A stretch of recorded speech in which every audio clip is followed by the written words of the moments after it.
तो कैसी चल रही है आप सबकी तैयारी? मेरी तैयारी भी जब भी समय मिल रहा है तो ठीक ठाक चल ही रही है। तो मैं आ गई थी एग्ज़ाम ड्यूटी से अपने वापस, और एग्ज़ाम ड्यूटी से आने के बाद मैंने सोचा था कि आज तो मैं मैथ और रीजनिंग का जो है पहला सेट लगाऊंगी। देखती हूँ कि मैथ और रीजनिंग में कितने स्कोर हो रहे हैं मेरे, क्योंकि मुझे मैथ बनाने का ही समय नहीं मिल पा रहा है, और जिसकी वजह से मैं काफ़ी फ्रस्ट्रेशन में भी कभी कभी चली जा रही हूँ। लेकिन चलिए, जब भी टाइम मिलेगा तो मैं मैथ बना लूँगी। तो यहाँ पर आते ही मैंने जो मेरा स्टडी टेबल बिखरा हुआ था उसको मैंने पहले ठीक से किया, और फिर एक कप चाय ली, क्योंकि एग्ज़ाम ड्यूटी के बाद बहुत थकान हो जाती है। और फिर मैंने सोचा कि पहले जो है मैं एक सेट बनाऊंगी, उसके बाद ही कुछ जो है खाऊंगी पीऊंगी। तो यहाँ पर मैंने निकाल लिया था अपना जो है ओमार सेट, और उसके बाद है एडुटेरिया का जो ये सेट है बीपीएससी रेडियो का, यही मैंने लिया था। तो इसी का मैंने जीएस भी बनाया था और इसी का ही मैं मैथ बना रही हूँ। तो देखती हूँ कि आज कैसा जाता है। तो मैं आज एडुटेरिया का जो है मैथ और रीजनिंग के जो है पहला सेट बनाने जा रही हूँ, ठीक है। और देखते हैं कि इसमें मेरा कितना नंबर आता है। पता है, बीपीएससी के एडीयू के जो एग्ज़ाम होगा उसमें बस जो हमें सेट बनाने में यही फोकस करना है कि मैथ में मुझे लगा कि जीएस में तो पर्याप्त समय मिल जाएगा, लेकिन मैथ और रीजनिंग में जो है आपको टाइम मैनेजमेंट जो है वो सबसे इम्पॉर्टेंट है। क्योंकि हो सकता है कि मैथ्स के पेपर जो है वो लेंदी आ जाए और रीजनिंग बहुत ईजी आए, तो इसलिए आपको कोऑर्डिनेट करके चलना पड़ेगा कि जो पहले ईजी क्वेश्चन है, चाहे वो मैथ के हों या रीजनिंग के हों, वो दोनों में से जो है पहले ईजी क्वेश्चन जो है वो हम कर लें। ऐसा ना हो कि मतलब मैथ के जो है क्वेश्चन वो हम करने के चक्कर में रीजनिंग के काफ़ी इजी क्वेश्चन हमारे छूट जाएं, और बाद में लास्ट में जो है टाइम ना बचे और उसकी वजह से जो है रीजनिंग के सारे क्वेश्चन छूट जाए इजी वाले। तो इसलिए जो है ना, टाइम मैनेजमेंट बहुत इंपॉर्टेंट है। पहले इजी क्वेश्चंस करें, फिर उसके बाद मॉडरेट क्वेश्चंस जो होते हैं वो हम करें, और उसके बाद जो है हार्ड करें। ये जो है ना, ये रूल फॉलो किया जाता है जहाँ पे नेगेटिव मार्किंग होती है उस एग्ज़ाम में। तो ये काफ़ी बेनिफिट रहेगा, और मैं यही कोशिश करती हूँ कि जब भी मैं सेट बनाऊँ तो मैं जो है इसी रूल को जो है फोकस करके चलूँ। और ये भी है कि जो मैथ्स के लिए बहुत ज़रूरी है कि आपको फार्मूला याद होने चाहिए, शॉर्ट ट्रिक्स याद होने चाहिए, ताकि शॉर्ट ट्रिक से ये फ़ायदा होता है कि आपके जो लेंथी क्वेश्चंस होते हैं वो समय आप वहाँ पे बचा लेते हैं शॉर्ट ट्रिक्स करके, और फार्मूला याद होता है। तो बहुत सारे ऐसे क्वेश्चंस होते हैं जो डायरेक्ट फार्मूला पे मतलब आप रखिए और आंसर्स आ जाते हैं। तो इसलिए मैथ्स के लिए तो मतलब फार्मूला और शॉर्ट ट्रिक्स बहुत मतलब रामबाण वाले जो होते हैं टाइम मैनेजमेंट में, वो काम करते हैं। और यहाँ रीजनिंग और मैथ का सेट बनाने में मैंने ये रियलाइज़ किया कि कंटिन्यू मैं सेट नहीं बना रही हूँ। उसकी वजह से जो है मैथ्स जो है बनाने में काफ़ी थकान महसूस हो रही थी, और काफ़ी लग रहा था कि लंबा टाइम हो रहा है। तो मैंने ये सेट बना लिया है, और अब मैं आंसर मिलाऊंगी, लेकिन बहुत भूख लग रही है, उससे पहले कुछ खा लूँ मैं। तो फिर मैं आ गई थी किचन में, और यहाँ पे मैंने अपने बेटे को दूध गर्म करके दिया। साथ में जो है मैंने सोचा कि क्या जल्दी से बन सकता है, क्योंकि भूख बहुत तेज़ हो गई थी सेट बनाते बनाते और एग्ज़ाम ड्यूटी के बाद।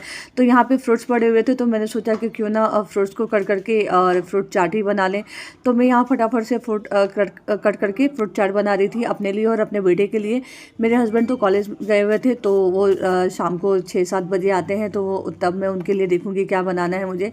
तो फ़िलहाल मैं जो यहाँ पर फ्रूट कट कर रही थी, और ऐसा लगता है कि फ्रूट्स खाने के बाद ना थोड़ा सा एनर्जी मिल जाती है, जो काफ़ी एनर्जी लो रहती है आपकी ड्यूटी करने के बाद। तो यहाँ पे फ्रूट्स खाने के बाद एनर्जी मिल जाती है। तो जब मैंने ये फ्रूट्स खाए थे ना, तो मुझे काफ़ी एनर्जी मिली। और एनर्जी लो होने की वजह से ही ना आजकल मैं जो है लाइव नहीं ले पा रही हूँ। जो लाइव ग्रुप डिस्कशन होता है काफ़ी स्किप हो जा रहा है। अब मैं क्या एक्सक्यूज़ दूँ बच्चों को, मुझे समझ में नहीं आता है, क्योंकि मैं बिल्कुल मन नहीं होता है, एकदम थकान सी रहती है, एकदम वीकनेस रहता है, और बिल्कुल मन नहीं होता है। लेकिन मुझे खुद में बहुत गिल्ट फील होता है कि मैं लाइव नहीं ले पा रही हूँ। तो लेकिन मैं अब से आज से जो है मैंने सोचा है कि कितनी भी एनर्जी लो रहेगी, मैं लाइव ज़रूर, चाहे आधे घंटे के लिए जाऊँ, लेकिन मैं ज़रूर जाऊँगी लाइव ग्रुप डिस्कशन में। और अगर आप भी हमारे साथ जुड़ना चाहते हैं तो रोज़ शाम को 5 बजे करंट अफेयर्स के लिए और रात को 9 बजे जीएस के लिए हमारे सेशन में लाइव में आ सकते हैं। और यहाँ मेरा बेटा भी पढ़ रहा था, क्योंकि उसके भी फाइनल एग्ज़ाम शुरू होने वाले हैं, तो मैं उसको पढ़ा रही थी ताकि उसका रिवीजन हो जाए। तो यहाँ पर मैंने जो है आंसर सेट से मिला लिए हैं अपने मैथ और रीजनिंग के जितने भी हैं। अब काउंट करती हूँ, 1 2 3 4 5 6 7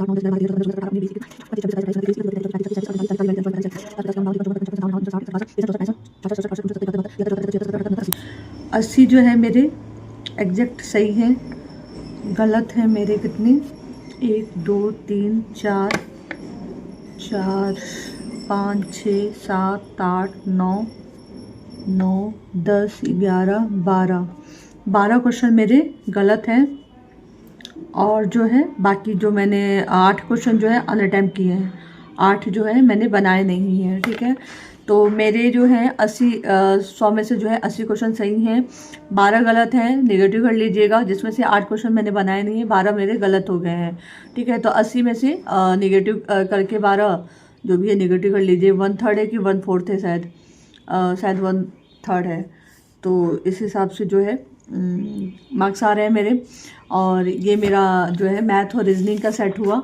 और आप लोग कमेंट करके बताइएगा कि आपके जो है मैथ और रीजनिंग में जो है अगर ये सेट बनाया था एडुटेरिया का आपने पहला वाला मैथ रीजनिंग का, तो इसमें कितने मार्क्स आ रहे हैं। और अगर आप किसी और बुक से बना रहे हैं एडुटेरिया से के अलावा कोई और बुक या कहीं और पे आप बना रहे हैं, तो आपका कितना मार्क्स आ रहा है मैथ और रीजनिंग में, कमेंट करके ज़रूर बताइएगा कमेंट सेक्शन में।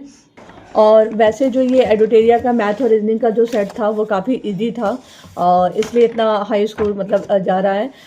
काफ़ी इजी, अगर इस तरह से क्वेश्चन आया तो आप समझ जाइए कि आपका जो है इजी क्वेश्चन पेपर होगा। और जो कटअप जो है वो बहुत हाई जाने वाला है, मुझे लगता है 90+। अगर इस तरह से आया तो 90+ कटअप इसका बिल्कुल जाएगा मैथ और रीजनिंग में।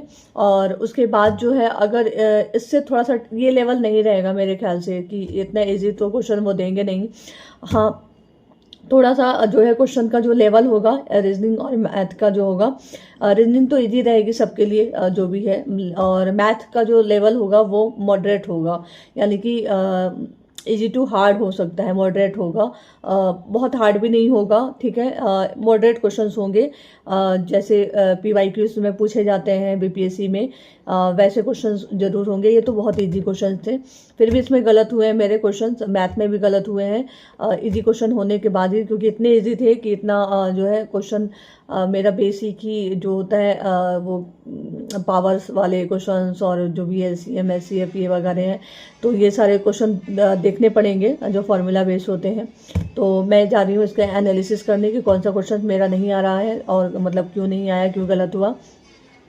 और आप लोग भी बताइएगा कि आप लोग एनालिसिस कैसे करते हैं अपने जो है क्वेश्चन पेपर का, और कौन सा टेस्ट जो है वो अच्छा है मार्केट में बताइएगा, मैं वो भी लेकर आऊँगी, या फिर ऑनलाइन या ऑफलाइन जो भी होगा आप मुझे सजेस्ट कीजिएगा कि और किसका जो है टेस्ट वीडियो के लिए देना चाहिए। और अगर ये वीडियो पसंद आई हो तो लाइक कीजिएगा, और जैसे लाइक करेंगे एक हाइप का जो है पॉइंट देने का आपको शो करेगा, तो आप मुझे हाइप भी दे सकते हैं। और कमेंट करके बताइएगा और लोगों के साथ शेयर कीजिएगा। Thank you.